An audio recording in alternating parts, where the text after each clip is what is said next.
What's up, guys? It is I, the mighty Greenchili here, and today we're going to show you a Transmog showcase. As your host, Greenchili will show you unique and special Transmog sets for you to farm or wear on your character. I like making Transmog. After all, it's what I enjoy. If you enjoy this content, then be sure to like this video and subscribe to my channel for more cool content. So let's get started, shall we? Now today's set of the day is one and only the Bursting Rage Knight. My goodness, this set looks absolutely fantastic. You got a nice looking little spikes, flaming little sword on the little shoulder pads, and it just looks freaking badass. But it's also on your head too. See, like right here, it looks pretty cool. And it has a little visor on the helmet, which reminds you a lot of Master Chief. So anyways, I did think this set looks pretty cool on both male and females, and there's no denying it, the superiority of it. Now you might be wondering, Greenchili, how do I get this Transmog shit? Well, in this video we'll show you just that. So let's get started, shall we? So first off, let's start with the Helm and the shoulder pads, which are both dropped from 2 epic raid. An epic raid it is, and that is the Anturus, the Burning Throne.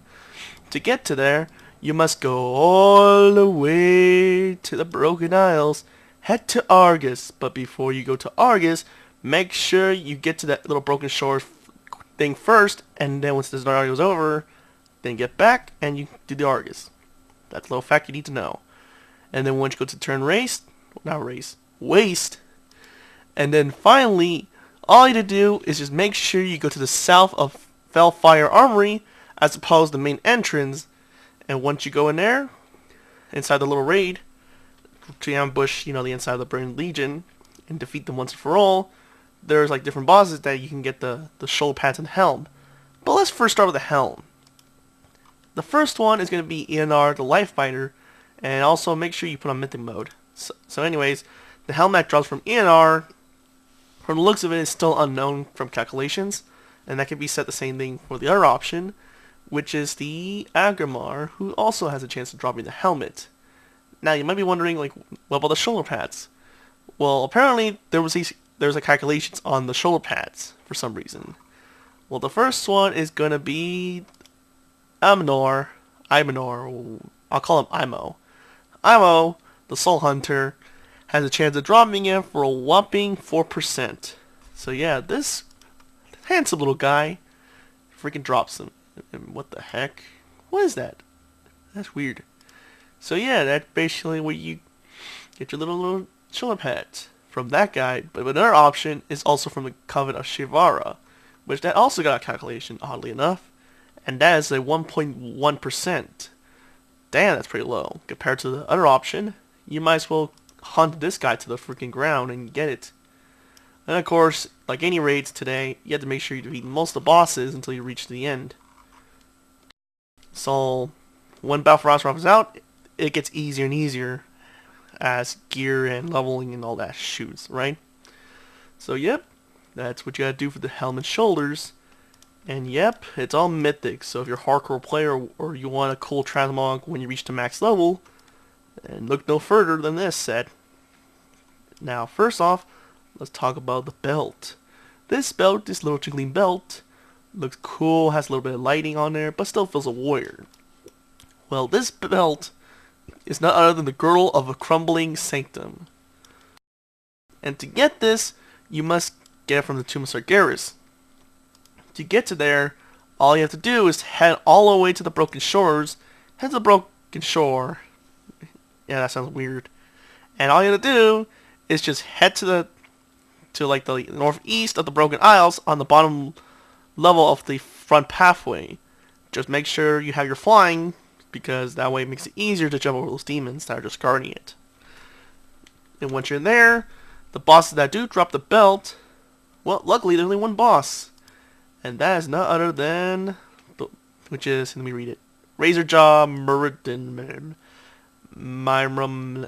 I can't pronounce it. It sucks. Anyways, so yeah, apparently I'm trying to pronounce the name. It's just so fucking weird. I think it's supposed to be like this boss here. It's kind of hard part now, let's be honest. And apparently it's like, you know, just trash drops. Oh, okay, I'm not reading it correctly. Apparently these are trash drops. Oh my. So that means that any of the most, by the sounds of it, they're like most of the Nagas can drop them. And Razor Jaw Myrmidon has a 1.4%, and it goes for 244k gold. That's a lot. I mean, it's a normal mode belt, so it's like, I don't know why would you want to spend that much, but okay. Yeah, I kind of messed up that little script there, but whatever.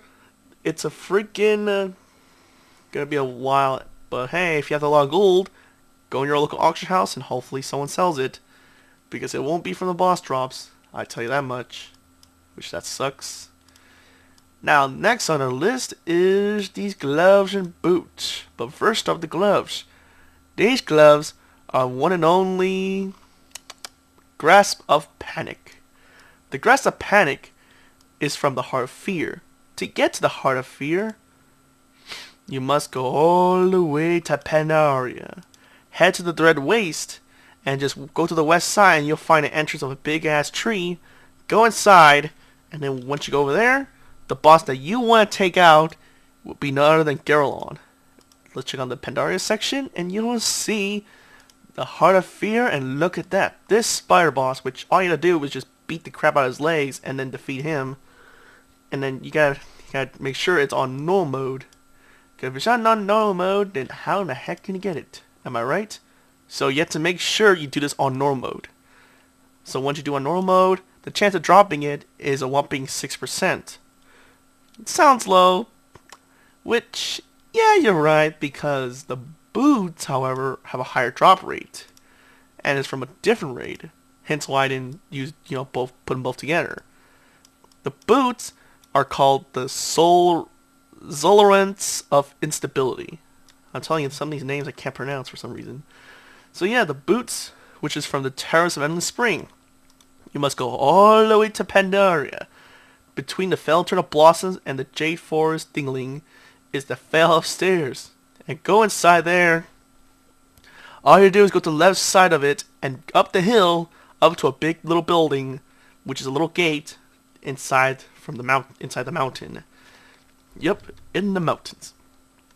And all you have to do is make sure you kill at least one boss. And that boss is the second boss. Now make sure you have good TPS, because what happens is that he will switch to the little golden version, and that will require you to heal him. So if you're playing a paladin, it might be easier, but if you're a DK, or in this case, we, the warriors, will have a very hard time taking out this giant golden dildo dragon, because that'll be freaking hard as heck to try to keep up with the healing. Otherwise the fight will reset, or we just freaking stay there eternally until he turns purple, which really sucks. And the drop rate from that guy is at 28%. Yeah, what a ripoff. Damn it, belt. I meant not belt. Damn it, gloves. Why can't you be easy? But at least it's not easy when it's like drop rate, but it's easy because you can solo it, so it'll take a while. So if you have any ults that have plate potential, then take advantage of it. Level like crazy buttheads, or just use a 100 boost. Why not? I'm sorry, 110 boost, because it's not like none of us play Legion often and love it. So, anywho, the last on our list, well, first, let's talk about the chest and pants, which they look kind of paladinish, kinda. Well, guess what? They are, but you can wear as a warrior. Now, the chest and pants are both called the Primal Gladiator's breastplate and leg plates. To get these, you must go to the one and only place that everyone loves, Asheran. I mean, to be honest, Asheran's not that bad, but sucks PvP. Asheran's gonna be gone. So might as well be rest in peace and press the D, I don't know. And make sure you go to Draenor, head to Asheran, and then just go to Storm Shield, and then over here, next to the entrance to Asheran, you'll find the little NPCs that sells it. And the one NPCs you want to talk to is Ingrid the Black Ingot.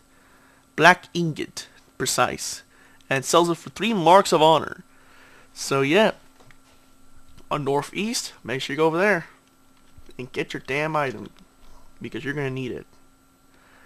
And yep, 3 marks of honor each, and that's all you're gonna do. And that calls it 6, and that sucks. But you know what even sucks more? Is the freaking weapons, which are even more expensive, and is also from the same vendor too. Well, not this weapon. It'd be 2 weapons. Look at that. And that is the Primal Gladiator's Greatsword, which also is from the same vendor. However, the the freaking price is 5 marks honor. Very expensive, I must tell you. I mean, look at them. I mean, there's a reason why it's expensive, I guess, because it has 2 giant butter swords. These little buttery swords will cut your little grass like nothing. I tell you, it's delicious and painful. So yeah, I hope you guys enjoyed this video. I just really hope you guys like it, because I mean, I worked hard on this one and barely nailed it. To be fair, I would have put more effort on the belt a little bit, but again, the one thing that's awesome about Transmog is that the more limited you are, the more creative you can be. So be appreciative I'm actually going this far. Anyways, hope you enjoyed this video. Until next time, guys, peace out.